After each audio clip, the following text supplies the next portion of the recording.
कुछ वैज्ञानिकों की गलती से दूसरी दुनिया का दरवाजा खुल गया और उस दरवाजे से दूसरी दुनिया के ऐसे ऐसे जीव हमारी दुनिया में आए कि इंसानियत खतरे में पड़ गई।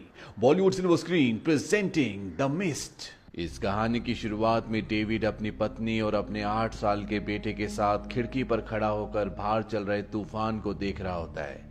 खासतौर पर यहाँ से कुछ ही दूर पहाड़ियों पर लगातार बिजलियां गिर रही होती हैं और डेविड जानता है कि जल्दी तूफान इनके घर तक पहुंच जाएगा। इसीलिए डेविड अपने परिवार के साथ अपने घर के बेसमेंट में सोने के लिए चला जाता है और जब वो सुबह घर के बाहर आता है तो वो देखता है कि तूफान की वजह से सब कुछ तहस नहस हो चुका है। वो लेक के किनारे जाता है और तभी उसकी पत्नी कहती है वो देखो, और जब वो सामने देखते हैं तो बहुत सारी मिस्ट यानी कि धुंध उन्हीं पहाड़ियों की तरफ से जहां पर रात को लगातार बिजलियां चमक रही थी, लेक से होते हुए इनके शहर की तरफ बढ़ रही होती हैं। इन्हें सब कुछ अजीब लगता है।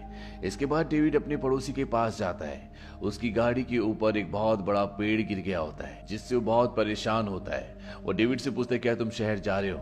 डेविड कहता है कि हाँ, और इसके बाद डेविड अपने बेटे और अपने पड़ोसी ब्रेंट के साथ शहर की तरफ निकल पड़ते हैं। जब ये रास्ते में होते हैं तो देखते हैं वहां पर बहुत सारी मिलिट्री की गाड़ियां भी आ रही होती है जो कि अफरा तफरी में होती हैं, और ये सभी गाड़ियां भी उन्हीं पहाड़ियों की तरफ से आ रही होती है जिस तरफ से धुंध आ रही है। डेविड का पड़ोसी ब्रेंट उससे पूछता है क्या तुम्हें पता है कि वहां पर पहाड़ियों में आर्मी वाले क्या करते हैं? डेविड कहता है कि शायद वहां पर आर्मी वालों का कोई रिसर्च बेस है। ब्रेंट उसे बताता है कि एक औरत का कहना है कि कुछ ही दिनों पहले उसने उन्हीं पहाड़ियों पर एक यूएफओ को क्रैश होते हुए देखा जिसके अंदर एलियंस थे और वो सब के सब जमे हुए थे। अब ये सुपरमार्केट पहुंच जाते हैं। ये देखते हैं शहर के लगभग सभी लोग यहाँ पर खरीदारी कर रहे हैं क्योंकि रात को जो तूफान आया था उससे सब के सब डरे हुए हैं। इसीलिए सब अपने घर में खाने पीने और जरूरत का सामान स्टोर करना चाहते हैं। यहाँ बाहर पुलिस वालों के बीच में आर्मी वालों के बीच में अफरा तफरी दिखाई जाती है, लेकिन लोकल लोगों को कुछ नहीं पता कि क्या हो रहा है।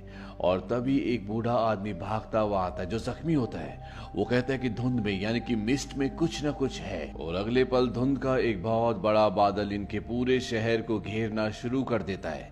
एक आदमी यहाँ से अपनी गाड़ी में जाता है क्योंकि वो यहाँ से अपने घर निकलना चाहता है, पर अगले पल जब धुंध उसे अपने चारों तरफ समेट लेती है तो उसकी चीखों की आवाज आती है। उसकी आवाजें सुनकर सुपरमार्केट के अंदर जितने भी लोग होते हैं वो सब के सब डर जाते हैं। वो दरवाजे बंद कर लेते हैं और अब इस पूरे शहर में धुंध छा चुकी है। वहीं सुपरमार्केट के अंदर सब के सब लोग डरे हुए हैं, पर इससे पहले कि ये कुछ समझ पाते यहाँ पर भूकंप आना शुरू हो जाता है और ये डरे हुए लोग और भी डर जाते हैं। किसी को कुछ नहीं पता कि यहाँ पर क्या हो रहा है।